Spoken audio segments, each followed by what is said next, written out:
Pemirsa, kembali di dialog mengenai penyakit Bell's palsy bersama Dr. Pukovisa dan Mas Hafid. Ya, betul sekali. Dokter, tadi kan Mas Hafid aja udah bilang, aduh saya takut, saya pikir ini stroke gitu ya. Nah, bisa tidak sih kita membedakan antara Bell's palsy atau stroke dan penyakit yang sejenis dengan itu? Itu gimana beda ini? Jadi bisa dibedakan secara awam, tetapi tentu edukasi kami sebagai tenaga kesehatan ya adalah tentu kalau seperti ini langsung saja dianggap saja dulu yang paling bahaya dulu. Ya bukan maksudnya menakut-nakutin, tapi supaya biar jelas dan biar ada kesegeraan ke tenaga medis supaya cepat didiagnosis. Tapi secara umum begini, untuk Bell's palsy itu yang terjadi adalah kelumpuhan murni, tidak ada gejala lain. Jadi yang lumpuh biasanya otot dahi. Jadi kalau dikerutkan ke atas begini dia akan hilang satu sisi gitu ya.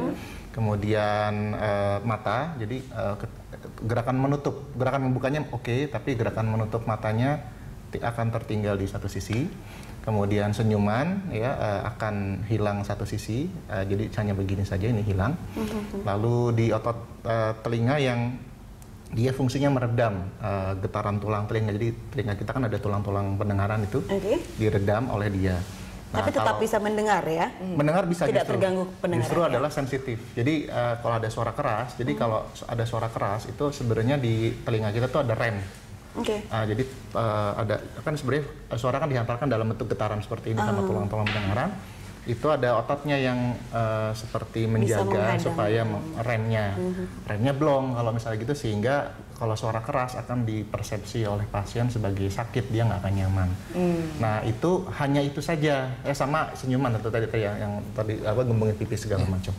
Kalau ada gejala lain, misalnya contoh kelumpuhannya di tangan juga selain di wajah, atau di lidah juga jadi cadel bicaranya atau jadi susah bicara, atau ada baal di area mukanya juga. Nah itu bukan Bell's palsy.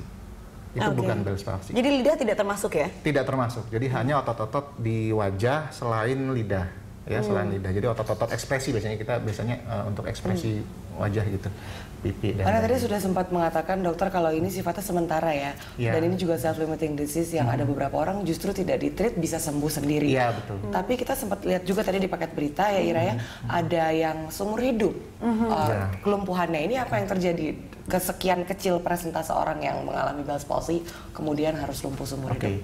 Nomor satu kemungkinan belum tentu Bell's palsy. Jadi kalau Bell's palsy murni itu biasanya prognosisnya atau kedepannya itu akan bagus, ya ramalan kedepannya 90% ke atas itu akan membaik dalam hitungan 3 bulan ya. Biasanya peaknya itu 1,5 sampai 3 bulan. Biasanya pasien juga banyak juga pasien-pasien yang kita tangani itu di bawah 1 bulan, nanti di bawah dalam hitungan pekan juga sudah hilang ya. Tapi biasanya pemulihan totalnya 1,5 sampai 3 bulan. Nah bisa saja satu misdiagnosis ya, karena ini juga sebenarnya butuh keterampilan untuk mendiagnosis Bell's palsy untuk di sisi yang detail ya. Jadi tentu saja ini kompetensi dokter semuanya, karena dokter umum juga kita berikan kompetensi ini. Tapi untuk betul-betul membedakan di Bell's palsy dengan penyakit yang lain itu ada tahapannya lagi. Jadi bisa saja misdiagnosis. Yang kedua, memang dia mungkin saja ada hal-hal yang memberat. Jadi gini, yang diusahakan oleh dokter itu adalah karena yang terjadi adalah peradangan karena akibat virusnya. Dokter itu akan membuat daya tahan tubuh pasien akan naik dan juga dikasih anti radang yang bagus, antivirus yang bagus supaya si sarafnya bagus ya. Kalau pemulihannya kurang baik, kemungkinan memang ada faktor di pasiennya sendiri yang memperberat atau mempersulit sarafnya untuk sembuh gitu. Biasanya misalnya ada komorbid atau faktor risiko seperti gula. Ya, misalnya penyakit gula itu kan membuat regenerasi saraf jadi lebih tidak bagus gitu. Jadi akan kesulitan di situ. Nah, jadi seperti itu. Atau misalnya kolesterol dan seterusnya. Kondisi medis yang lain bisa yang mempengaruhi, memperburuk atau memperberat penyembuhan yang harusnya relatif mudah dan cepat. Betul, seperti itu ya. Mas Hafid, pada waktu Anda pertama kali didiagnosa Bell's palsy, akhirnya setelah Anda sempat khawatir ini serangan stroke, apa yang ada di pikiran Anda? Yang di pikiran saya ya pertama, apakah ini akan selamanya saya derita? Itu selalu terpikir oleh saya gitu. Ya akhirnya ya saya panik juga gitu. Seperti Tapi itu. Mas Hafid, pernah wondering atau berpikir begitu, kira-kira saya kenanya karena apa begitu? Pernah tidak Mas Hafid? Sehingga akhirnya Mas Hafid mencari tahu nih kenapa ya kok kira-kira saya bisa kena, atau ada rutinitas akhir-akhir yang mungkin lebih bagaimana berbeda begitu? dari biasanya. Saya berpikirnya ke makanan. Apa ya, saya makan apa kemarin? Keluarga juga menanyakan kamu makan apa kemarin. Karena kan ya apa ya, di image apa di pikiran saya hanya stroke itu dari makanan. Penyakit itu dari makanan itu kan. Seperti itu yang saya pikirkan. Dari diagnosa dokter ada masukan mengenai penyebabnya apa tidak ada sama sekali? Dari kalau kata dokter itu dia bilang nggak dari makanan. Nah itu setelah itu saya tenang.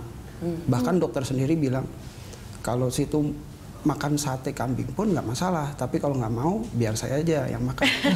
Dokternya bisa bercanda sama dengan dokter sebelah saya ini. Jadi sebelumnya pernah dengar nggak tentang Bell's palsy ini, atau waktu didiagnosa itu pertama kalinya Anda mengetahui? Itu pertama kalinya. Sempat panik stroke ya bahkan ya, langsung berpikir waduh saya kepala keluarga tadi ceritanya ya. Dokter, kalau dari sisi bahaya, dari jawaban dokter tadi begitu ya, penjelasan dokter, bisa tidak sih saya simpulkan bahwa ini tidak terlalu bahaya sebenarnya, atau malah cukup bahaya? Ini bahaya untuk penampilan. Mandy, cukup bahaya untuk penampilan ya, apalagi kalau sudah sering-sering tampil, ayo hati-hati. Kalau saya kan jarang-jarang tampil. Nah, maksudnya hanya itu aja. Tapi kalau untuk pemulihan fungsi tubuh yang lain nggak masalah. Jadi fungsi ototnya itu sekitar 90% akan ke atas akan pulih. Jadi artinya dianggap tidak membahayakan. Secara nyawa juga nggak membahayakan. Yang ada risiko terminal. Syukurlah kalau begitu ya. Kalau tidak dikombinasikan dengan kondisi medis yang lain dengan catatan seperti itu yang tadi. Jadi tetap nggak boleh di underestimate ya. Harus langsung ke klinik yang bagus, rumah sakit yang bagus, dan cari dokter yang bisa mendiagnosa dengan baik. Dan juga mungkin kita harus pikirkan bagaimana pengobatan dan terapinya ya kalau sudah terkena. Ya, kita akan bahasnya di segmen berikutnya. Pemirsa Lunch Show akan kembali saja berikut.